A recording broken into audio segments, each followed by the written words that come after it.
तो दीप्ति बहन, आप आगे की मुरली पढ़ लेना 1 फरवरी की। पार्टियों के साथ मुलाकात का हम कल देखेंगे इम्पोर्टेंट पॉइंट्स। ये वाली मुरली जो है जिम्मेवारी उठाने से फायदे। वो हो गया है, वो होगी कल। Okay okay.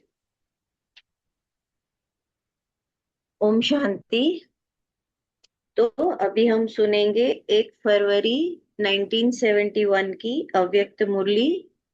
मुरली का हेडिंग है ताज, तिलक और तख्त नशीन बनने की विधि। जैसे अगली प्रीवियस मुरली में हमने सुना ना कि तख्त नशीन बनने की निशानी क्या है, तो अब सुनेंगे तख्त नशीन बनने की विधि। बाप दादा सभी बच्चों को देख हर्षित हो रहे हैं क्योंकि हरेक को नंबरवार ताज व तख्त नशीन देख रहे हैं। आप अपने को ताज व तख्त नशीन देख रहे हो? कितने प्रकार के ताज है और कितने प्रकार के तख्त है? आपको कितने ताज है? तो किसी ने कहा होगा 21 जन्मों के 21 ताज। अभी कोई ताज है कि सिर्फ 21 ताज ही दिखाई देते हैं? अभी का ताज ही अनेक ताज धारण कराता है। तो अब अपने को ताजधारी देखते हो? कितने ताज धारण किए हैं? तो किसी ने कहा अनगिनत। पांडव सेना को कितने ताज है? तो किसी ने उत्तर दिया 2। शक्तियों को अनेक और पांडवों को 2। अगर सभी धारण नहीं करेंगे तो अभी धारण नहीं करेंगे तो भविष्य के ताज भी कैसे मिलेंगे? इस समय सभी बच्चों को ताज व तख्त नशीन बनाते हैं। तख्त नशीन अगर है तो ताजदारी भी होंगे। तख्त कितने प्रकार के हैं? अभी दिल के तख्त नशीन और अकाल तख्त नशीन तो हो ही। दिल तख्त नशीन बाप दादा का दिल तख्त नशीन, और हमारा रुकुटी का अकाल तख्त नशीन। तो बाबा कहते हैं ये तो हो ही। जैसे अकाल तख्त नशीन हो तो प्यूरिटी की लाइट का ताज भी अभी ही धारण करते हो, और दिल के तख्त नशीन होने से, सेवाधारी बनने से जिम्मेवारी का ताज धारण करते हो। सेवा लेना माना जिम्मेवारी का ताज। तो बाबा कहते हैं कि दिल तख्त सेवाधारी बनने से, दिल तख्त नशीन होने से सेवाधारी बनते हैं और उससे जिम्मेवारी का ताज धारण करते हो। तो अब हरेक अपने को देखे कि दोनों ही तख्त नशीन और दोनों ही ताजदारी कितना समय रहते हो। ताज और तख्त मिला, सॉरी, ताज और तख्त तो, तख्त मिला तो सबको है, लेकिन कोई कितना समय ताज व तख्त नशीन बनते हैं यह हरेक का अपना पुरुषार्थ है। कईयों को स्थूल ताज भी धारण करने का अनुभव कम होता है तो बार बार उतार देते हैं। माना सर के ऊपर एक हैवी ताज जिसको आदत नहीं होती है तो बाबा कहते हैं कि बार बार उतार देते हैं। लेकिन यह ताज और तख्त तो ऐसा सरल और सहज है जो हर समय ताज व तख्तधारी बन सकते हो। जब कोई तख्त नशीन होता है तो तख्त पर उपस्थित होने से राज कारोबारी उसके ऑर्डर से चलते हैं।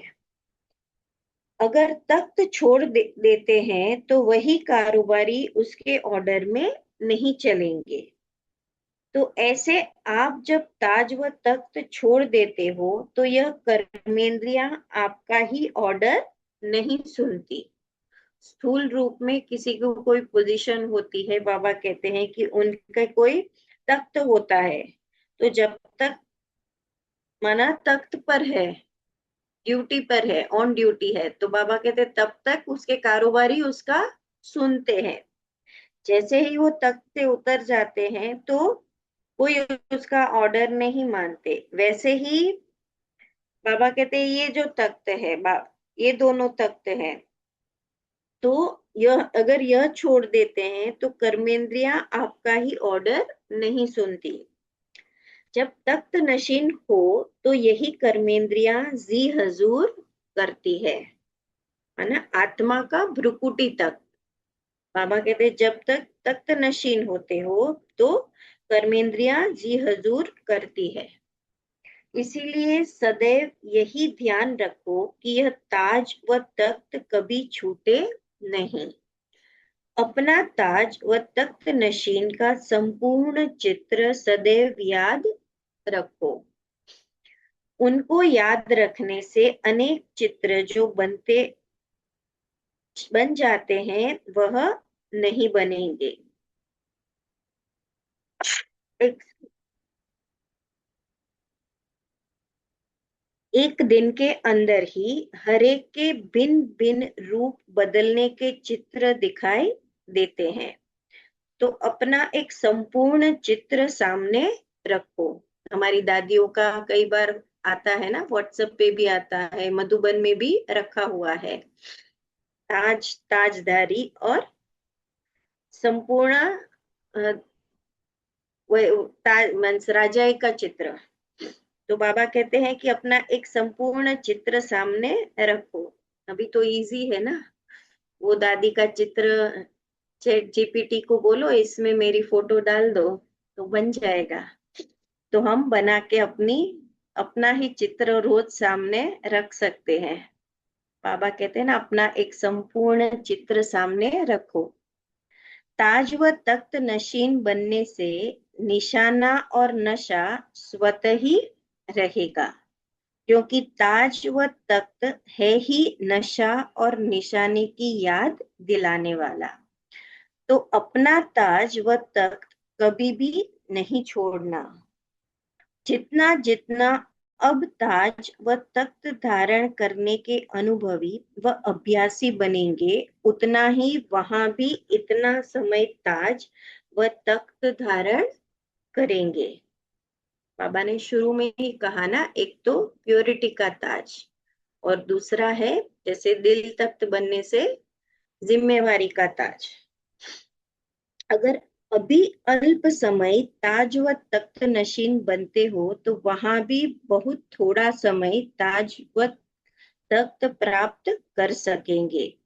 अभी का अभ्यास हर एक को अपना भविष्य साक्षात्कार करा रहा है। अभी कितना समय हम इस स्मृति में और उसके साथ उस कर्म में इमर्ज रहते हैं, अकॉर्डिंगली बाबा कहते हैं कि अभी कितना समय आप रहते हो उसके ऊपर हर एक अपना भविष्य साक्षात्कार कर सकते हैं। अभी भी सिर्फ दूसरों को ताज व तख्तनशीन देखते हुए खुश होते रहेंगे तो वहां भी देखते रहना पड़ेगा। इसलिए सदा काल के लिए ताज व तख्त नशीन बनो। ऐसा ताज व तख्त फिर कब मिलेगा? तो अभी ही मिलेगा। कल्प के बाद भी अभी ही मिलेगा, अभी नहीं तो कभी नहीं। घर बैठे कोई ताज व तख्त देने आए तो क्या करेंगे? बाप भी अभी आत्माओं के घर में मेहमान बन आए हैं ना। घर बैठे ताज व तख्त की सौगात देने आए हैं। ताज व तख्त को छोड़ कहाँ चले जाते हो मालूम है? माया का कोई निवास स्थान है? आप भी सर्वव्यापी कहते हो, वह आप लोगों के सिवाय और सभी जगह है। आपने 63 जन्मों में कितनी बार माया को ठिकाना दिया होगा, उसका परिणाम भी कितनी बार देखा होगा। जब जो बहुत बार के अनुभवी फिर भी वह बात करे तो क्या कहेंगे? जैसे दिखाते हैं ना, ताज व तख्त छोड़ जंगल में चले जाते हैं तो यहाँ भी कांटों के जंगल में चले जाते हैं। कहाँ तख्त कहाँ कांटों का जंगल? क्या पसंद है? हमारे लिए कांटों का जंगल माना 5 विकार रूपी जो कांटे होते हैं, उसी उसी की स्मृति में, चिंतन में कर्म जो करते हैं, तो बाबा उसको कहते हैं कांटों का जंगल। जैसे कोई भक्त व श्रृंगार करने वाले नियम प्रमाण ना धोकर अपने मस्तक पर तिलक जरूर लगाते हैं। श्रृंगार के कारण, भक्ति के कारण और सुहाग के कारण भी तिलक लगाते हैं। माना तीन रीति से तिलक को लगाया जाता है। एक तो श्रृंगार के रूप में, जैसे कई भाई भी लगाते हैं और मेजोरिटी माताएं लगाती है। फिर भक्ति में तिलक लगाते हैं और सुहाग के कारण भी तिलक लगाते हैं। तो ऐसे ही अमृत वेले तुम अपने को ज्ञान स्नान कराते हो, अपने को ज्ञान से सजाते हो, तो अमृत वेले वैसे ही यह स्मृति का तिलक देना चाहिए। लेकिन अमृत वेले यह स्मृति का तिलक देना भूल जाते हो। अगर कोई तिलक देते भी है तो फिर मिटा भी लेते हैं। जैसे कईयों की आदत होती है बार बार मस्तक को हाथ लगाकर तिलक मिटा देते हैं। अभी अभी तिलक देंगे, अभी अभी मिटा देंगे। ऐसे ही यह भी बात है। कोई को तिलक देना भूल जाता है, कोई देते हैं, कोई फिर मिटा देते हैं। तो लगाना और मिटाना दोनों ही काम चलते हैं। माना स्मृति और विस्मृति दोनों ही काम साथ में चलते हैं। तो अमृत वेले का या स्मृति का दिया हुआ तिलक सदैव कायम रखते हो तो सुहाग, श्रृंगार और योगीपन की निशानी सदैव आपके मस्तक से दिखाई देगी। जैसे भक्तों का तिलक देख करके समझते हैं यह भक्त है, इस प्रकार आपकी स्मृति का तिलक इतना स्पष्ट सभी को दिखाई देगा जो झट महसूस करेंगी कि यह योगी तू आत्मा है। तो तिलक, ताज और तख्त सभी कायम रखो, तिलक को मिटाओ नहीं। आत्मिक स्मृति का तिलक बाबा कहते हैं सभी कायम रखो। अपने को मास्टर सर्वशक्तिवान कहलाते हो, तो मास्टर सर्वशक्तिवान को ताज व तख्त धारण करना भी नहीं आता है क्या? सदैव सिर्फ दो बातें कर्म करते हुए याद रखो। फिर ऐसी प्रैक्टिस हो जाएगी जो किसके मन में आए हुए संकल्प को ऐसे कैच करेंगे जैसे मुख से की हुई बात सरल रीति से कैच कर सकते हो। कई बार होता है ना, हमारे बड़े होते हैं, निमित्त होते हैं, वो पहले से ही हमारी मन की बात समझ जाते हैं और उस अकॉर्डिंग हमारे साथ व्यवहार करते हैं। तो हमें लगता है कि मैंने तो बताया भी नहीं, फिर भी ये समझ गया। तो बाबा कहते हैं कि अगर ये प्रैक्टिस होगी तो मीन्स आत्मिक स्वरूप की और तिलक और तख्त दोनों की स्मृति रहेगी, तो बाबा कहते हैं कि किसी के मन में आए हुए संकल्प को ऐसे कैच करेंगे जैसे उसने कहा हो। वैसे मन के संकल्प को सहज ही कैच करेंगे, लेकिन यह तब होगा जब समानता के नजदीक आएंगे।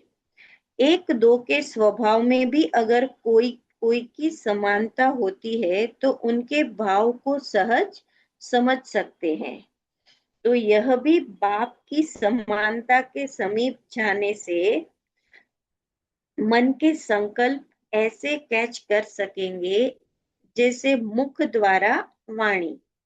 इसके लिए सिर्फ अपने संकल्पों की मिक्सचरिटी नहीं होनी चाहिए, संकल्पों के ऊपर कंट्रोलिंग पावर होनी जरूरी है।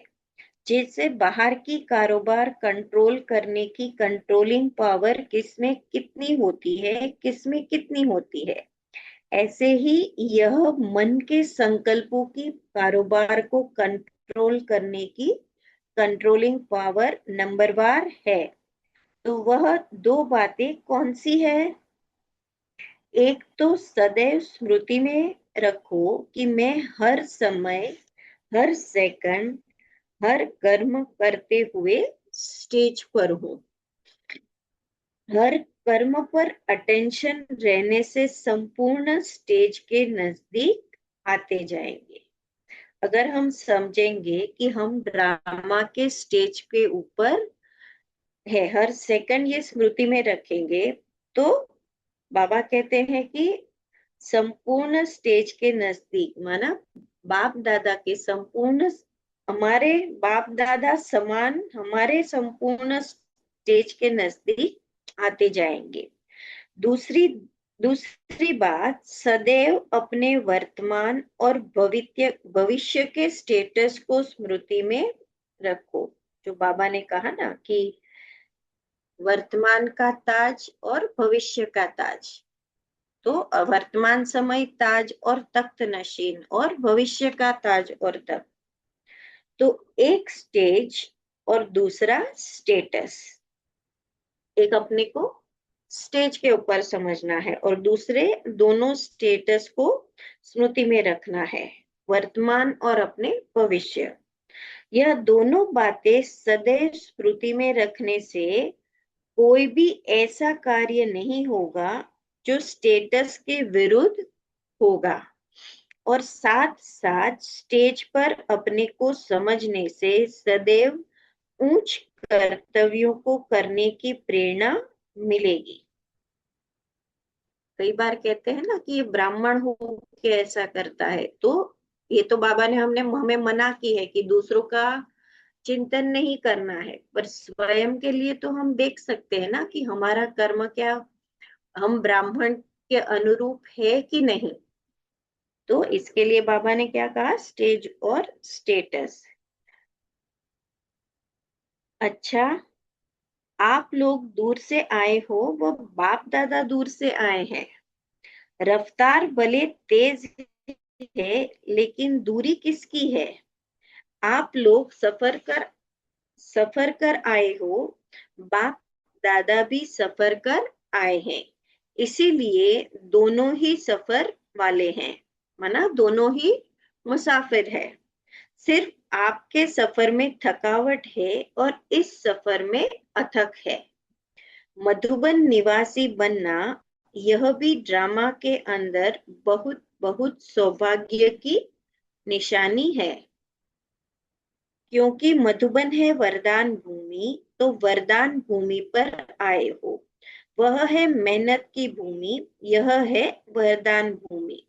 तो वरदान भूमि पर आकर वरदाता से व वरदाता द्वारा निमित्त बनी हुई आत्माओं से जितना जो वरदान लेना चाहे वह ले सकते हैं।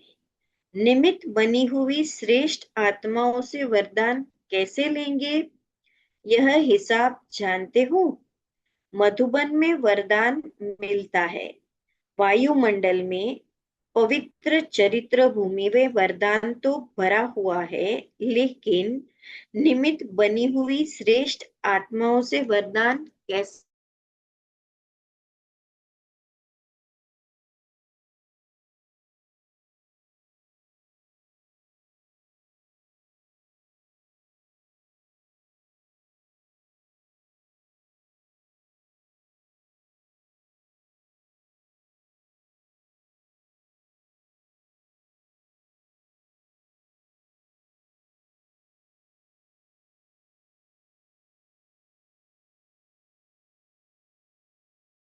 श्रेष्ठ आत्माएं हैं, उन्होंने त्याग, स्नेह, सर्व के सहयोगीपन का प्रैक्टिकल कर्म देखते हुए जो प्रेरणा मिलती है, वह वरदान रूप में सहज प्राप्त होती है।